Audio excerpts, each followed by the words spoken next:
Hello, everyone. I regret that I was unable to attend the summit in person. My name is Mutasim Ali, and I'm a legal advisor at the Raoul Wallenberg Center for Human Rights. I'm a doctoral researcher on peace building and constitution making in post conflict states. Tonight, I'm not speaking as a professional. I'm speaking as a Sudanese person who has watched his country bleed, who has seen entire communities disappear, who refuses to let silence become another weapon. I want to take you to a place called Al Fashir, a city in North Darfur, my hometown. Years ago, Al Fashir was a city full of life. Students filled the streets. Families welcomed the strangers with open arms. If you were lost, someone would walk you home. If you were hungry, someone would feed you. It was a place where people believed in each other. Today, that same city is living through something no human being should ever face. The people of Al Fashir are trapped under the terror of the Rapid Support Forces, the RSF, a militia born from the Janjaweed, the same group that carried out the horrors of Darfur 2 decades ago. They have returned, this time with even more brutality. They're targeting people simply because of who they are. Let me tell you what this looks like. In 2023, in the city of El Geneina in West Darfur, the RSF and allied militias hunted down people from the Masali tribe and other non Arab communities. They killed families in their homes. They shot people as they ran. They left bodies in the streets. Up to 15,000 people were murdered, not in battle, but in cold, targeted violence. In April 2024, they attacked the Zamzam camp, a place where displaced families had already lost everything once. More than 1,000 people were killed in a single attack. And in Al Fashir, last October, the city that once welcomed the world, the RSF carried out attacks so devastating that between 10,000 to 60,000 people may have been killed. Entire neighborhoods emptied, entire families erased. These are not statistics. These are people who loved, who dreamed, who loved. These are children who once played in the same streets and are now filled with fear and blood, visible even from space. These are elders who survived one genocide only to face another. And here is the hardest truth: most of the world does not know their names, most of the world has not heard their stories, most of the world has moved on. But the people of Sudan have not given up. They still help one another, they still share what little they have, they still believe that someone, somewhere, well, hope is powerful. But hope alone cannot stop bullets and cannot stop genocide. And we must speak honestly about the forces that make this violence possible. Sudanese activists, UN investigators, and human rights organizations have repeatedly warned that genocide in Darfur is not happening in isolation. It is being fueled by external actors. And among the most frequently named is the United Arab Emirates, accused of supplying weapons, funding, and political support that have strengthened the Rapid Support Forces' hand. When a militia commits mass killings and another state supplies the tools that make the killings possible, people on the ground see that as complicity, as partnership in their destruction. And we must also be honest that the Sudanese armed forces, the other party to the conflict, not innocent in this story. They created the Rapid Support Forces in the first place. They empowered it for years and have themselves implicated in grave abuse against civilians. And so, for Sudanese families, this is not a war between heroes and villains. It is a war in which every armed actor has treated civilians' lives as expendable. Tonight, I want to ask you to imagine something simple. Imagine the place you love, your hometown, your childhood street, the place where your memories live. Now imagine waking up to learn that half the people you know are gone. That is what happened in El Fashir. And yet, the world has not acted with the urgency this moment demands. So tonight, I'm asking you, not as an expert, but as a human being, to refuse to look away. Sudanese lives matter. Sudanese families matter. Sudanese suffering deserves world's attention, compassion, and action. This is not a distant crisis. This is a test of who we are. We believe that every life has equal value. We believe that no community should face extermination in silence. We believe that humanity means standing with those who are being crushed. If we do, then we cannot stay quiet. There is the call to action. Speak about Sudan. Hear what is happening. Push your leaders to act. Demand protection for civilians. Demand humanitarian access. Demand accountability not only for the RSF commanders who carry out these crimes, also for the governments and networks that arm them, fund them, enable them. Your voice may feel small, but silence is what allows atrocities to grow. The people of Al Fashir once opened their doors to the world. Now they need the world to open its heart to them. Let us be the generation that refuses to look away. Let us be the people who chose courage over comfort. Let us be the reason Sudan knows it has never been forgotten. Thank you.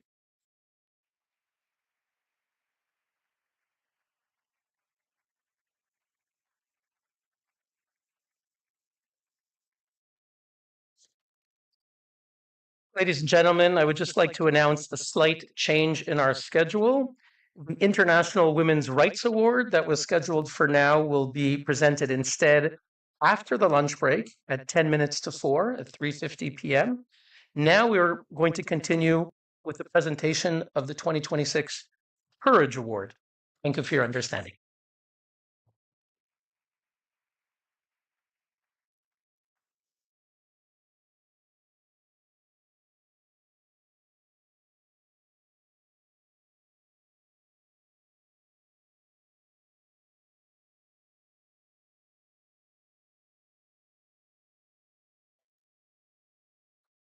Excellencies, distinguished guests, ladies and gentlemen, thank you for this invitation. It is a great honor to stand here today at the Geneva Summit for Human Rights and Democracy, a place where courage is not only discussed, but recognized and celebrated. I have the privilege of presenting the 2026 Courage Award, prize awarded each year by the 30 human rights organizations that co-sponsor this summit to recognize those who embody courage in the defense of freedom and human dignity. Because courage is not a natural state. It is not something that you wake up with. It is added afterwards, once fear has finished writing the script and placed the final full stop. Courage is a footnote to fear and to life. The main text speaks doubt. In it, all rational arguments not to act are stacked, one upon another. The footnote resists, reminding us of the possibility of doing the opposite. Courage is not the absence of fear, it is a movement over the edge. So even when fear dictates and admonishes, it is courage, that italicized addition at the bottom, at the margin, that allows us to turn the page and to write history. The brave Iranian people stand ready to lead. Leading the struggle against Islamism are the women, the controlled, the silenced, the erased, each bearing the weight of lonely, uncomfortable, life-threatening courage. In Iran, courage is not shown by the one who speaks loudest, by the one who no longer stays silent. The history of humanity is not written by oppressors alone. It is also written by those who refuse to remain silent, to go, to march in lockstep. What we are witnessing may be a historic moment, but it's only in hindsight that we know with certainty when fear changes owners, when the roles reverse, when fear, almost unnoticed, leaves the masses and moves silently to the despot himself. Suddenly, fears the very masses he once oppressed.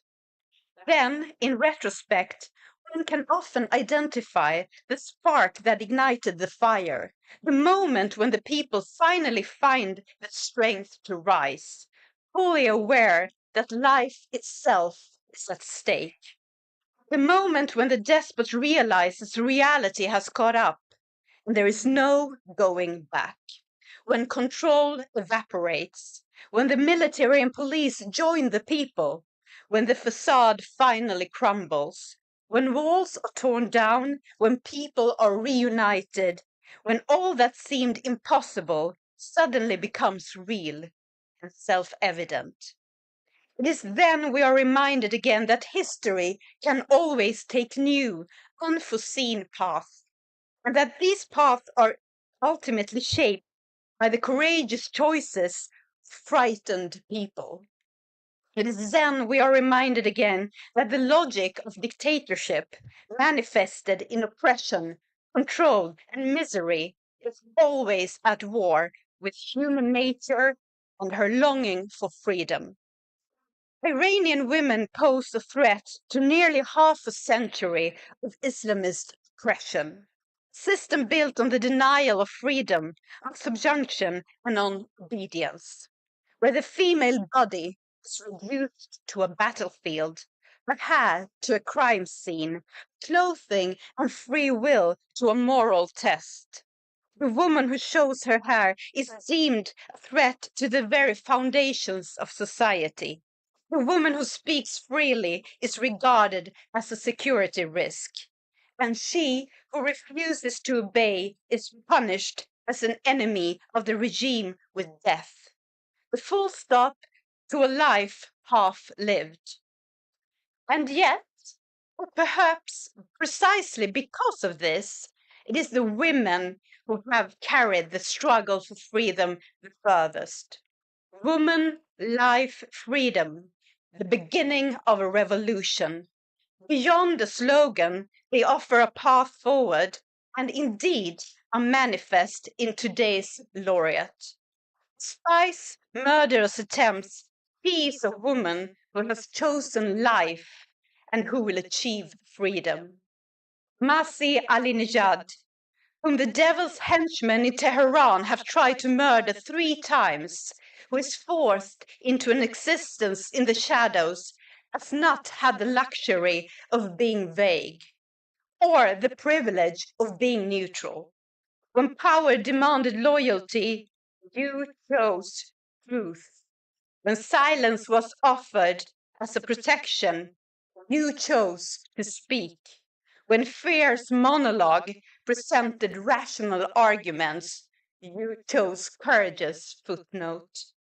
You are a reminder that freedom is not born of consensus or the diplomacy of comfort, but out of conflict and of taking a stand. But every step forward requires someone who dares to go first.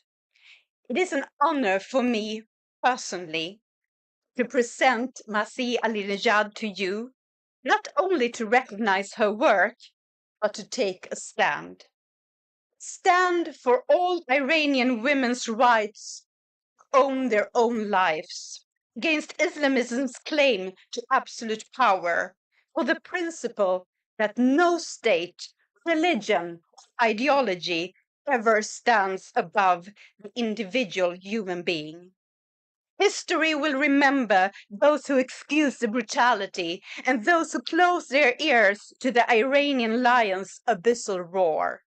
But history will also remember those who stood up when it was dangerous, lonely, and therefore essential. Masih Alinejad, thank you for transforming fear into courage, for never compromising. Thank you for reminding the world what freedom costs and why it is always worth the price.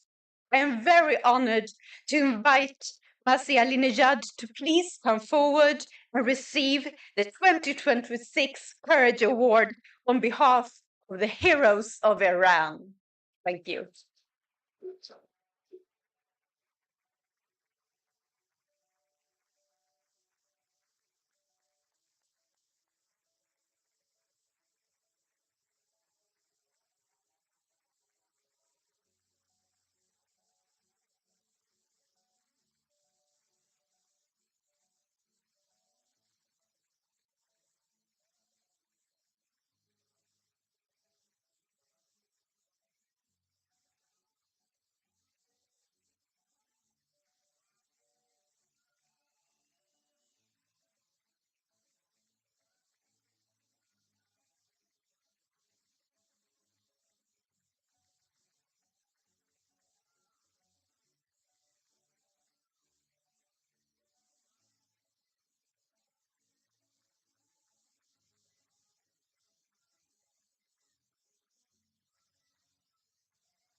Thank you. Thank you. Thank you. Before starting, you heard two slogans here from Iranians. One chanted "Long live Shah," the other one chanted "Women like freedom." These two chants forbidden on both of them. Get killed by my government. No, not government. The terrorist regime killed those people if they chant this simple slogan. That's what I am fighting for. That my people to be allowed to chant whatever they want, because this is 21st century. Iranians deserve to have freedom, dignity, democracy. Thank you for coming here.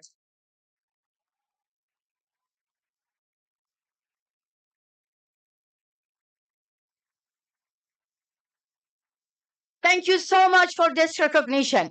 But let me be very, very honest. Before coming on a stage, my brother in arms, Leopoldo Lopez, gave me a hug and said, "Leave your written note away, talk from your heart." This is a lot. But I want to be honest with myself, with every single of you here. I didn't want to come here and receive this award because the entire nation is being traumatized.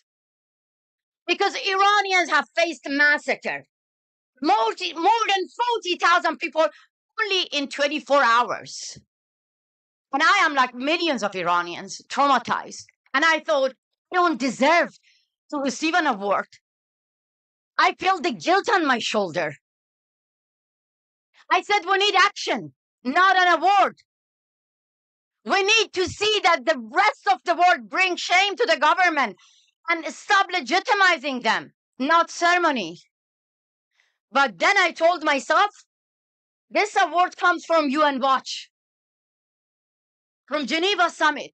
For years and years, we have been alone in our fight because Western leaders abandon Iranian people. But UN Watch was there, inviting dissidents, activists, leaders, the true representatives of Iranians on this stage. And I said myself, if this award means that we are together, and we're going to stand united to expel the officials of the Islamic Republic from this country. I accept this award because I believe that what you did, you changed the narrative of the West. That's why many Iranians call you Uncle Hillel. Thank you so much.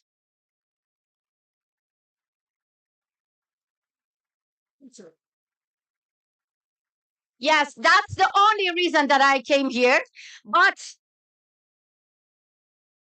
I accept this award not for myself, and I'm not here to talk for myself.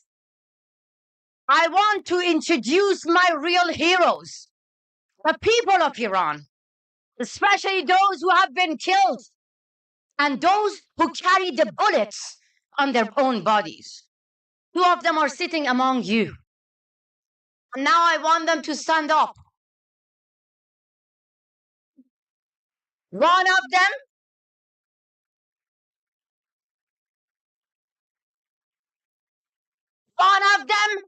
was shot in her eye, deliberately blinded by the regime in Iran. Kosar Iftikhari. She lost her eyesight, but not hope. The other one, mother of amazing daughter Juan. She left her daughter at home and joined the uprising. She carries the bullet. She lost one of her arm, barely moving her arm. They are not victims. Look at their eyes. Look at their faces. They are the warriors. They are the freedom fighters. And now I address you, European leaders, European citizens. I'm asking you, every single of you, would you stand with them or with their killers? Would you stand in solidarity with these heroes?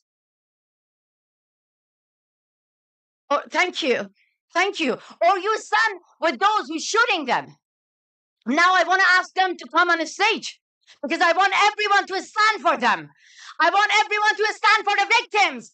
I want everyone to stand with 40,000 people who have been killed.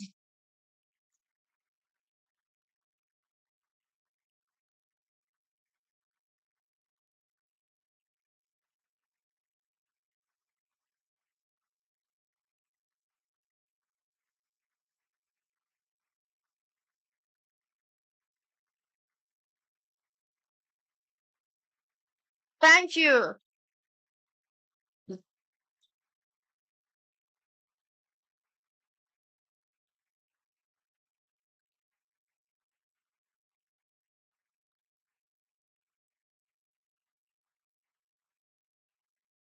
Thank you so much. They are carrying the pictures of their brothers and sisters who have been killed in this recent uprising.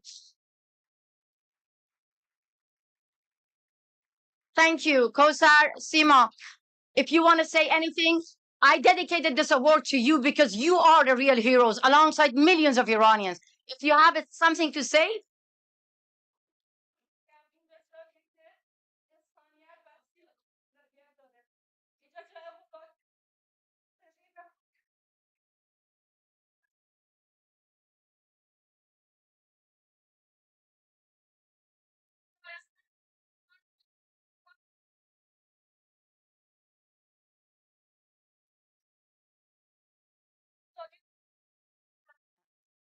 I think you understood everything she said. Because with her pain, the struggle and bravery, I don't even want to translate. She says this belongs to millions of Iranians who want to end this regime. And here we're standing to say that no negotiation with our killers. Sarjan.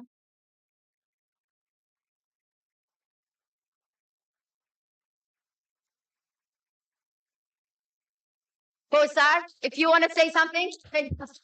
The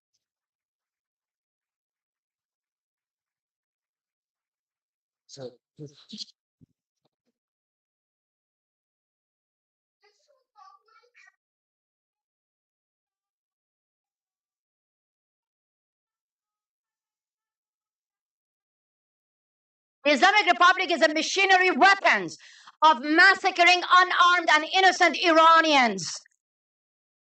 مردم ایران با دستانی خالی با رژیمی تا بن دندان مسلح مبارزه می کنند. My people with empty hands are fighting with the government. They have guns and bullets and weapons and everything. اگر مدعیان حقوق بشر هستید، اگر هنوز انسانیت برای شما زنده است، If you claim that you care for human rights, hear our message. کنار مردمان دست خالی انقلابی ایران نیستید. Stand with the people who do not have anything but their voice, because this is a revolution. Thank you, Co-Sergeant. Thank you so much. زندگی، آزادی. Yeah, woman, life, freedom.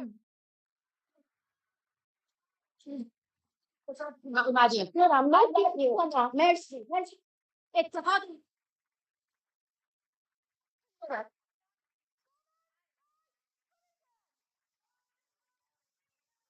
امسال سال خونه سیدانی سرنگونه. Just last month, on January 16, I was invited by the United States of America to brief the United Nations Security Council. I took the opportunity to challenge Secretary General Antonio Guterres. Yes, exactly.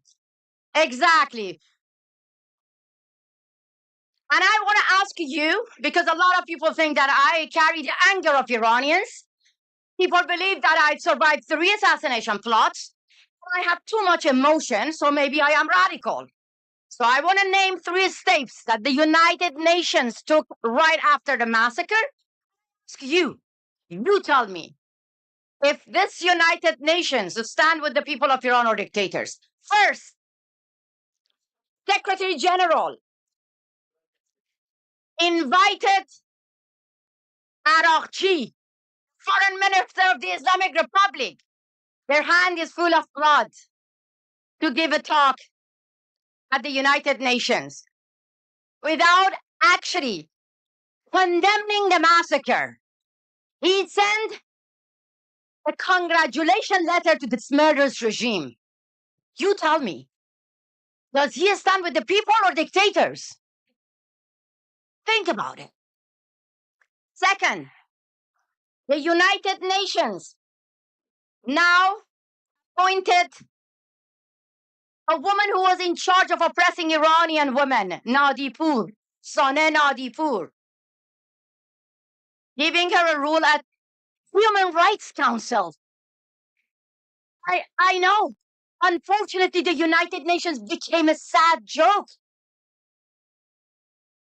Govern a regime that blind women, a regime that even tell you men here sitting, but if you listen to the voice of women singing, you get provoked and you rape them. This is the mentality of this regime now being in charge to monitor women's rights globally. This is an insult, not to Iranians, to you, to everyone who live in democratic countries. But these killers are in charge to make sure your human rights being protected. How do you feel?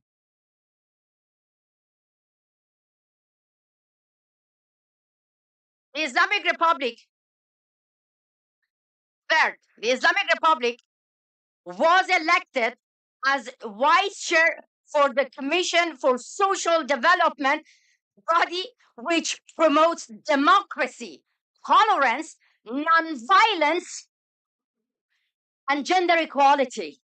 Recently, right after the massacre, the Islamic Republic jails and kills anyone who criticizes Ali Khamenei. They rape women in prison. I told you, if you chant these 2 slogans, you will be killed. But now, they are in charge to make sure democracy, non-violence activity, and equality is being practiced by you in democratic countries. This is a slap on the face of democracy.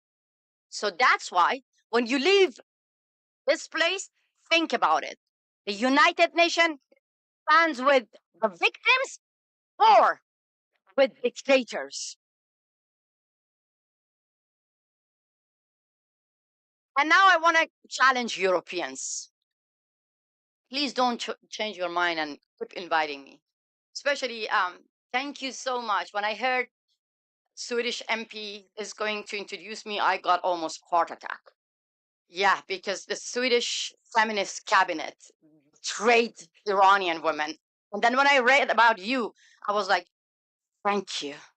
Finally, somebody decide to stop being politically correct and name them who they are, Islamists, terrorists.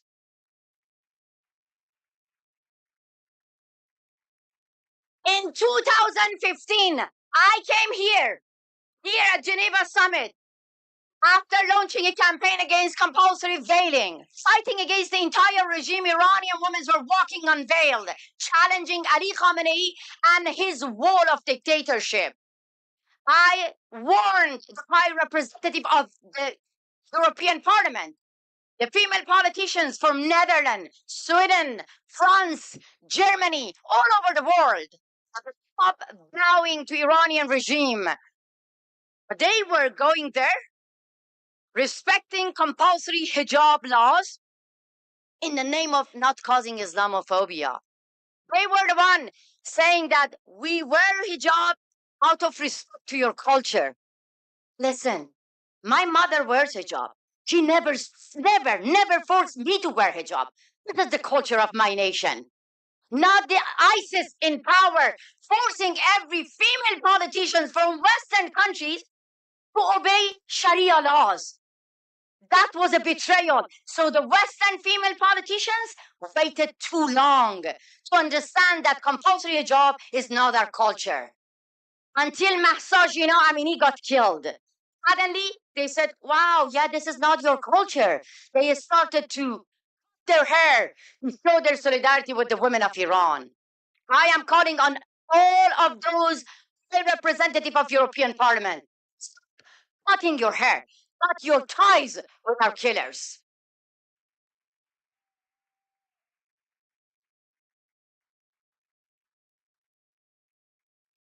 In 2019, when the United States of America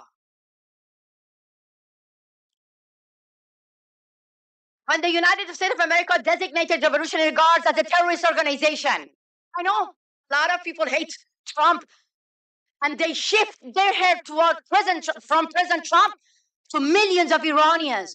The United States of America did the right thing to designate Revolutionary Guards as a terrorist organization, and Europe waited too long, 7 years. Suddenly, they decided to designate Revolutionary Guards as a terrorist organization, and that was more than 40,000 innocent lives being killed by the same Revolutionary Guards. For 47 years, the regime they ruined environment, our culture, our nation, everything. But in the West, the democratic countries still waiting to reform this regime. So my question is very simple. How long you want to wait to see that under reformist regime, under so-called reformist regime, people get slaughtered? I am sure that recently you have seen that finally in Europe, the language of politicians has changed.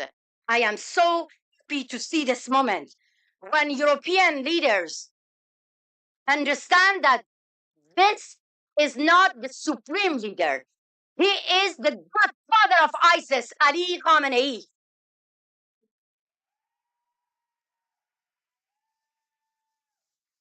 But we should not stop here.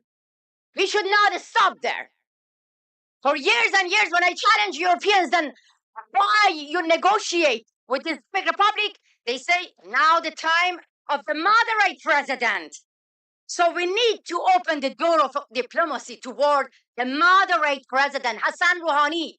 Under Hassan Rouhani, 1,500 people got killed.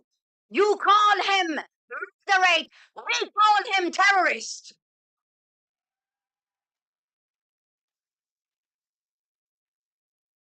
Go to all the international media. They call Pezeshkian reformist. That's why they say we need to negotiate with them to stop Ali Khamenei. Ha! He is the puppet of Ali Khamenei. Under Masoud Pezeshkian, 40,000 people have been massacred. More than 300 people being injured. 1,000 innocent protesters have been blinded. You call him reformist? We call them killer. And now I want to ask the Europeans, you just listen to some of the names, only some of the names of the victims who have been killed in this uprising. I need some water. Sorry.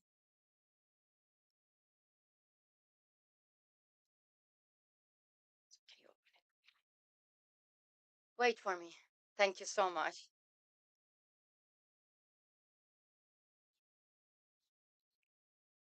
This is the difficult part for many Iranians when it comes to name those who have been killed. Mohammad Jabbari. Mohammad Jabbari stood at the door with his bare hands, holding it closed, because the security forces stormed into a building when they were planning to arrest every unarmed protesters. He was the one to save the lives of others. At the end, the security forces managed to push the door harder. They knocked him to the ground and they killed him.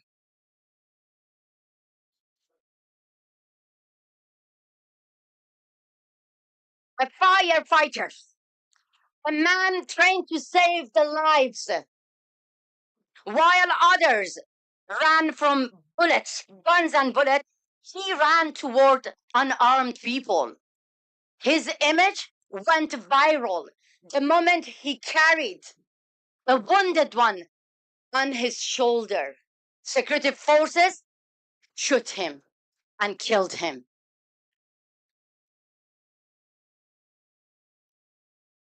Faize Musta'an, only 20 years old. After security forces killed him, her mother was scared that they are going to steal her body. She hugged her till the morning to bury her. The names goes and on and on and on. And that's why I want to ask you, ladies and gentlemen, it's very simple demand. Say their names and stand with those who have sacrificed their lives, not because of Iran, not just to free Iran, but to free Europe from Islamism. Protect global security, to protect you from one of the most dangerous regimes, which is called Islamic Republic. Stand with the people of Iran. Thank you so much.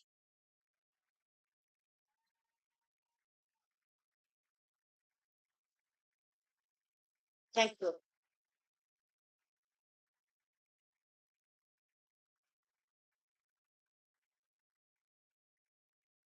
Stand for Raha, for Majid, for Arya, for Muhammad, for Raha, for Mehdi, for Buya, for Peshman, for Iman, for Abul Faz, for Aida, for a doctor, for children. The names gives me hope. Otherwise, we are all traumatized. They took everything from us. Our homeland, our family members, freedom, our dignity, but not our hope. Our hope, our fear is bigger. And our anger is bigger than our fear. And we will end this regime. And stand with us. This is the Berlin Wall moment of Iranians. Help us to bring down the wall of dictatorship. Right now, history watch you. Thank you so much.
so much, my brother. Thank you, brother. No, it's good. That's what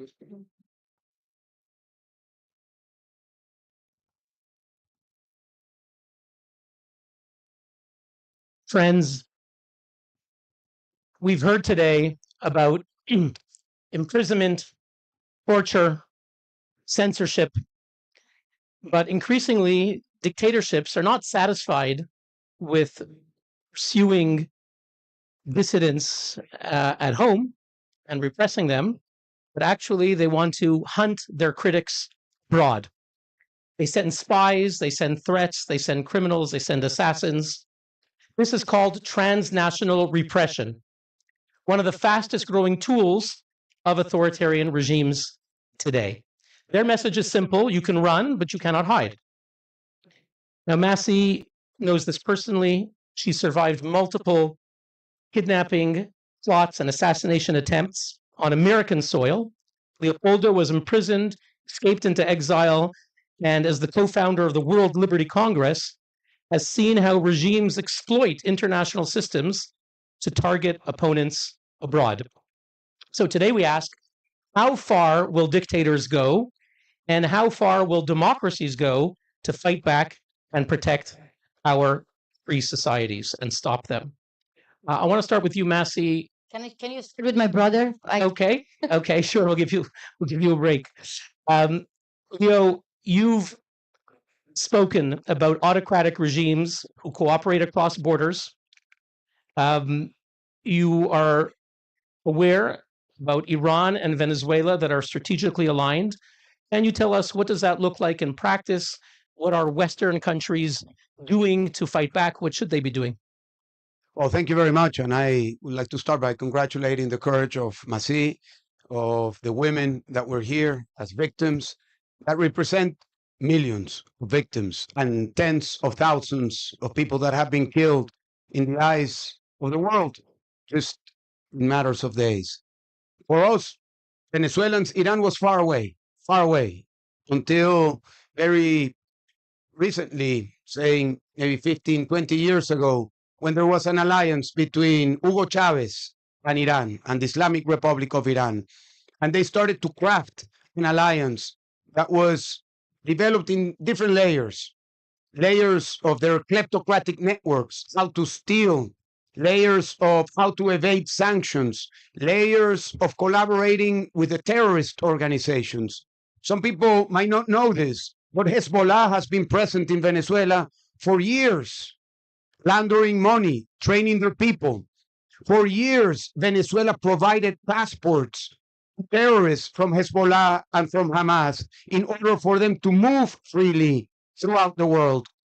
For years, we have seen the collaboration of the Islamic Republic with Venezuela to evade sanctions and to take the oil from Venezuela all the way to China. So it's not only Iran and Venezuela, but it's also to China. For years, we have seen how the Russians have captured the military in Venezuela and have created a network between these autocratic mighty powers, Iran, China, and Russia, in order to expand their model of autocracy. And let me be clear about this, because some people might think that this has to do with ideology. It has nothing to do with ideology. You have the theocrats from Iran, couldn't be as conservative as it gets. You have the nationalists of Russia and the communists of China. So it is not ideology. It's all about a common enemy. That common enemy is democracy. That common enemy is the people from their countries. That common enemy is human rights. And that's why they collaborate. That's why they join efforts. And we have seen this for years under the eyes of the entire world. I have been here in Geneva invited by a UN Watch when Venezuela has come to the stage to present the reports. And I have seen with my own eyes and heard with my ears how the representatives from Iran, from Russia, from China, from Zimbabwe, from Uganda, from Eritrea, from Hong Kong, from any other places, they stand up and they pretend to support these regimes. So we come here to Geneva once and again, and we won't stop coming. But we can say that every time we come, we are frustrated just to see how the complacency amongst regimes blocks the system against the people. So we have seen how now in Venezuela, there is clearly a moment of change, as I said before. But we are seeing that possibility also in Iran. Yeah, we want to see Ali Khamenei to be captured like Maduro. Yes. And I might say that I am sure that the same way it happened in Venezuela, that 80% of the people supported the capture of the criminal Nicolás Maduro. The same way the people from Iran will celebrate in the streets the capture of those who have been killing them. But actually, we want them to be removed, like Qasem Soleimani. I mean, I know you have questions, but I want to add something to what my brother, I always call Leopoldo my brother, and many other dissident activists mention these days, the collaboration between dictators. Yes. That hurts us a lot when we see that how dictators are more united than freedom fighters. And it is beyond sad that you walk in Europe, in America, everywhere, in free world, that you see, they see this as like political fight and saying that, this is a right-wing issue, this is a left-wing issue. Believe me, if the regime in Iran want to kill you, want to kill some of you, they never ask you whether you're left or liberal. They never ask you whether you're right wing or you support President Trump, Prime Minister Netanyahu, or you support President Biden or Obama. They don't care. They hate democracy, as my brother said. They hate Western values. This is what bring all the dictators together. And I want to give you an example, personal story. I was walking in the street in New York after giving voice to, voiceless people in Iran, going to Fox News and CNN. So one of the American old man, very nice, hugged me and said that I support you, but please don't go to Fox News. They're using you. They're not your friends. Yeah, wait. Only one block later, another man stopped me, supported me, showed solidarity, and said, CNN, fake news. Don't go to CNN. And I was like, wait a minute. Having Fox News and CNN is the beauty of democracy and freedom of speech. That's the dream of us. If you want to shut down one of them and have only one TV channel, go to North Korea, go to Iran. We have one state-controlled TV, and all we see bringing innocent protesters on TV and force them to do false confession. So your fight in America is democracy. It's democratic. In the West, it's democratic. At the end, you can prepare yourself for next election. We don't even have that. In the case of Venezuela, in the case of Iran, in the case of now many other countries, we don't have election. So that's why when it comes to have a common strategic plan against terrorists and dictators, I strongly believe that West are not seeing the true risk and danger. They're not as united as Russia, Putin, Khamenei, China, and other dictators. That really hurts the freedom fighters within the countries and everywhere. Thank you. Actually, on that note, Leopoldo, what is your thoughts about how Western countries deal with this threat that Massi has outlined? The dictators are cooperating. They have so many tools. They have cyber warfare. They have surveillance tech at home. They abuse Interpol to try to arrest people, like many Russians try to get arrested by Interpol and other things. Does the West understand the threat? Do you see appeasement? What do you see from Western response to transnational repression? What should they be doing? Well, we have seen appeasement. We have seen appeasement for years. Mhm. We do get some statements of concern.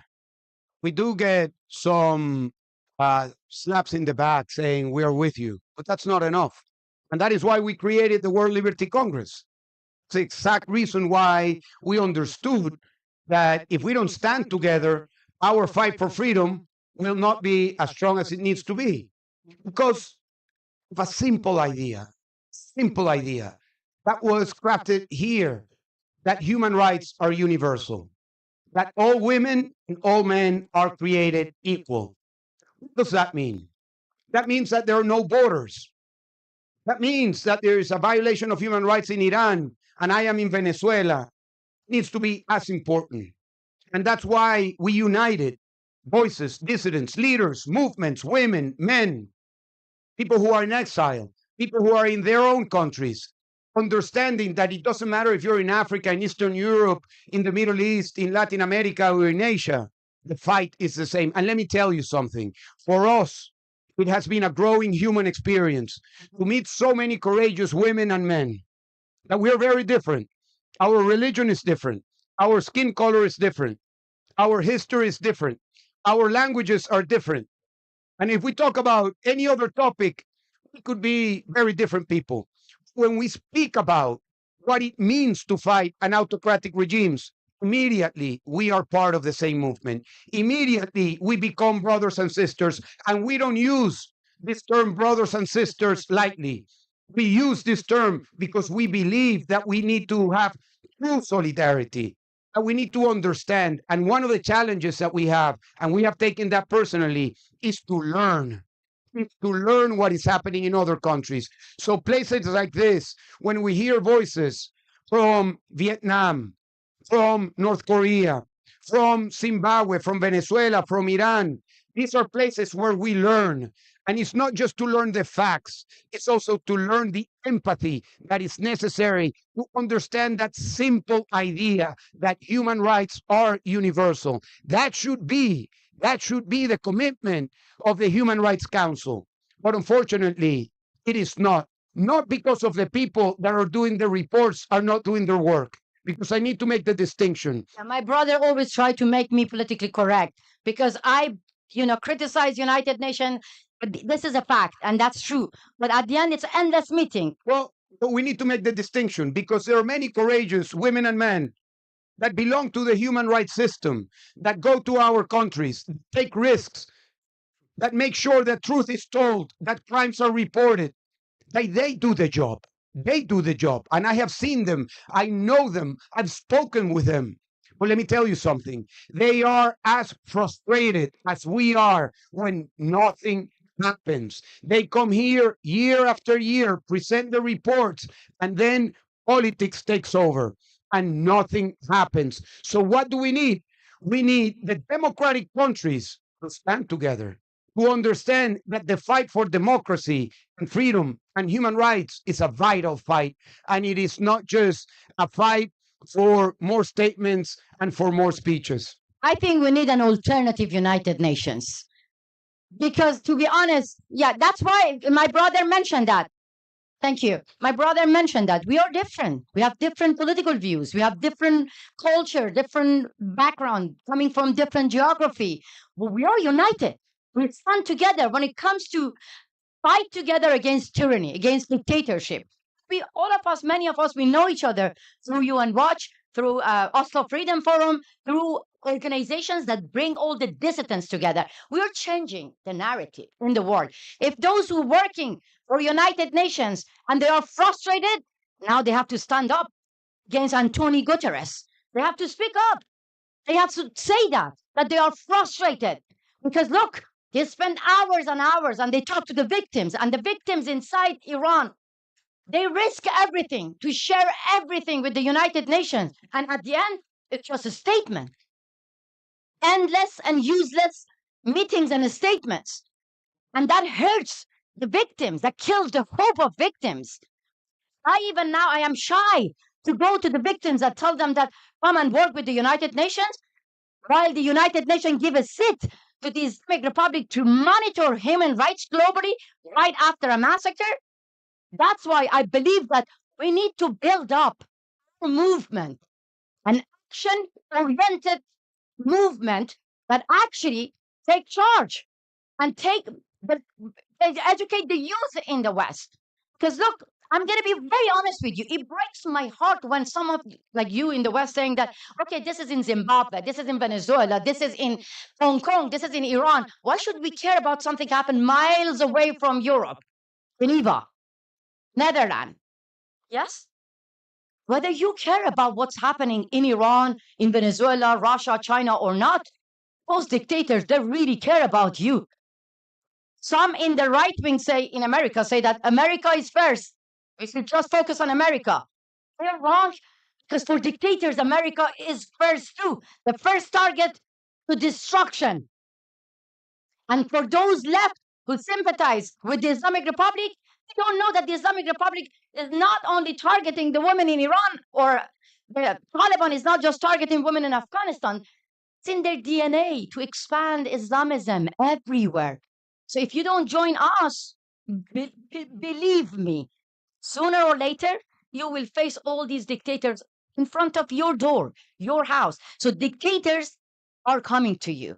So you better choose your allies. Us, freedom fighters that you're going to listen, Maria Corina Machado, or you choose Maduro and you cry for Maduro being captured.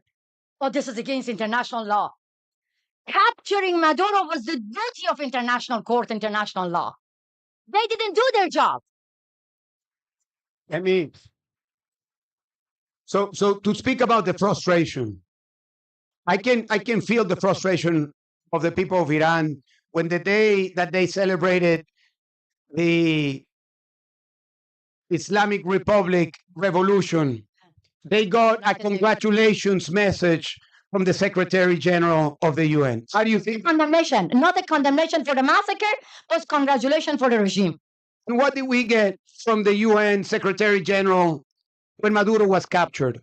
Deep concern. Deep concern. That's what we got.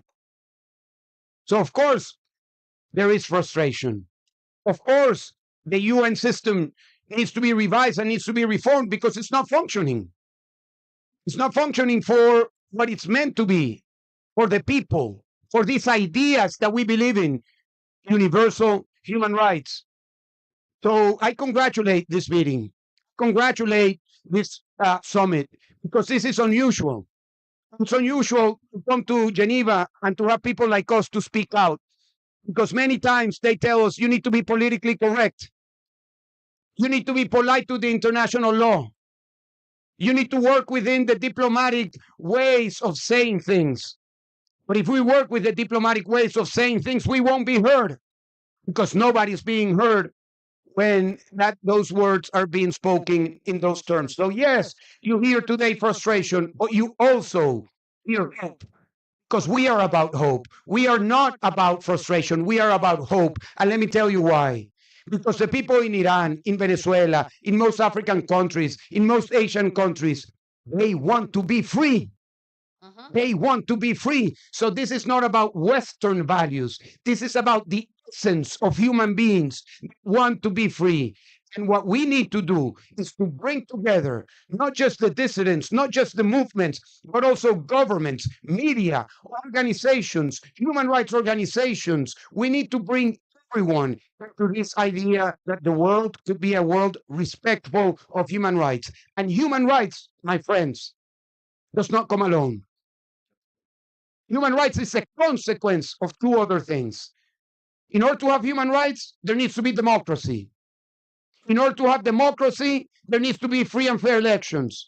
That will lead us to a free society. And only in a free society, there can be respect for human rights. I just want to reinforce, you mentioned about when you spoke at the UN not being politically correct. Certainly when the two of you and the other dissidents were there yesterday in the United Nations when we had our opening session, one of the diplomats told me, said, I don't normally hear speeches like this. It's very different. Because normally either you hear very boring things or you hear politically correct things. And here you actually heard from people who have come from dictatorships, who are in very close touch with the victims and speaking with passion and with genuine feeling and truth, and they weren't used to it. So it was very important that the two of you and the other dissidents spoke at the UN. And I'll just mention something else that the two of you have referenced, is that often at the UN, the dictators say, wait, don't tell us what to do in Iran or in Latin America or in Asia. You have your culture, that's Western culture. We have our culture, right? And that's the dictators who say that. They don't want universal human rights. They don't want protections. But of course, when you hear from the dissidents say, we do want universal human rights. We do want freedom of speech and freedom of assembly and so forth. So that is one of the big propaganda Good at the UN. question. Very good question. But my brother, let's be very clear. I don't want to criticize dictators for saying this is our culture, because we know dictators, they lies. My problem is with those who buy these lies. The Europeans, for years and years, they bought these lies and saying that, you know, when we go to Iran, we have to respect their culture. Really? Forcing 7-year-old girl cover from top to the toe in order to get an education is the culture of Iranian people? This is an insult to the entire nation, because this is the culture of ISIS. This is the culture of Taliban. They say that, you know, people in Iran, in the Middle East, in authoritarian regimes, they don't deserve democracy. So maybe they don't say deserve. They say that they don't want democracy. This is not their culture. No, we want democracy. And we deserve to have secular democracy and sit together like this. Sitting here, speaking is a crime in my country. You get bullets in your head, in your chest, if you speak up. And you think that this is our culture? Or suddenly we want to die. I mean, as a woman, we want to get raped because this is our culture.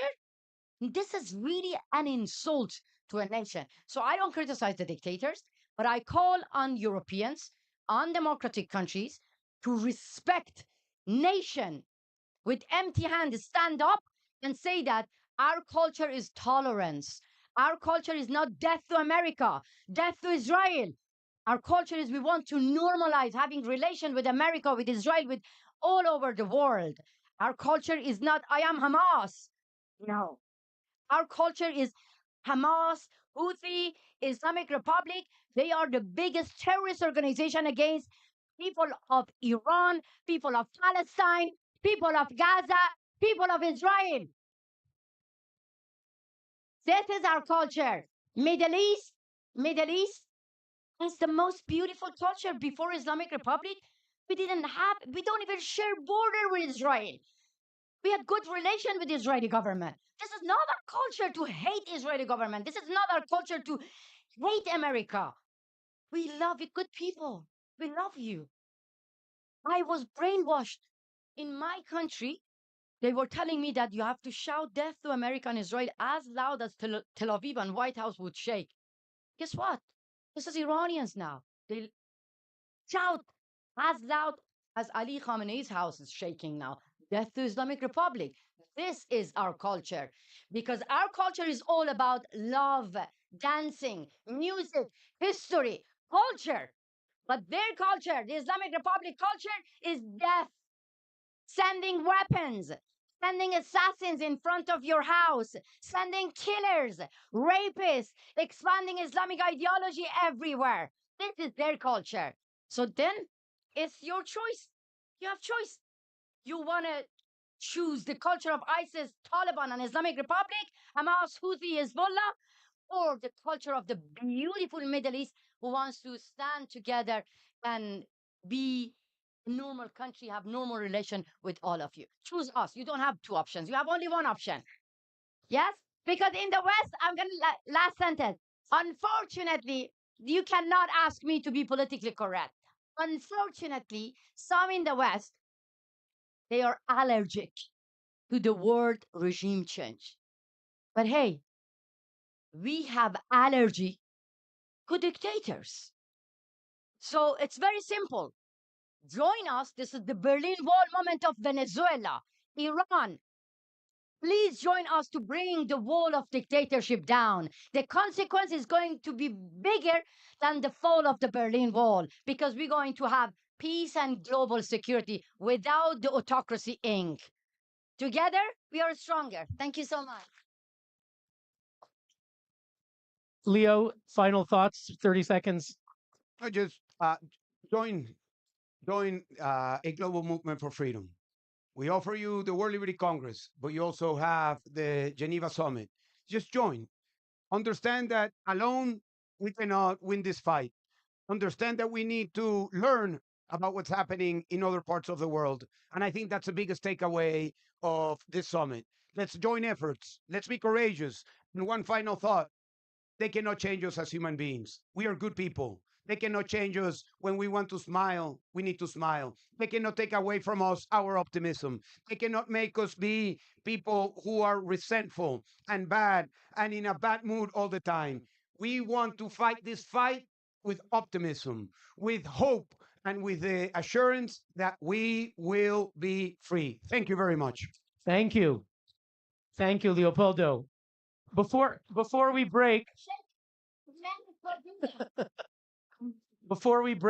I want to remind people we're going to break in a moment for lunch. The event will resume at 2:30 p.m. I want to thank Masi Alinejad, Leopoldo Lopez for your contributions, which underscore the theme of today's Geneva Summit: unite against tyranny and rise for freedom.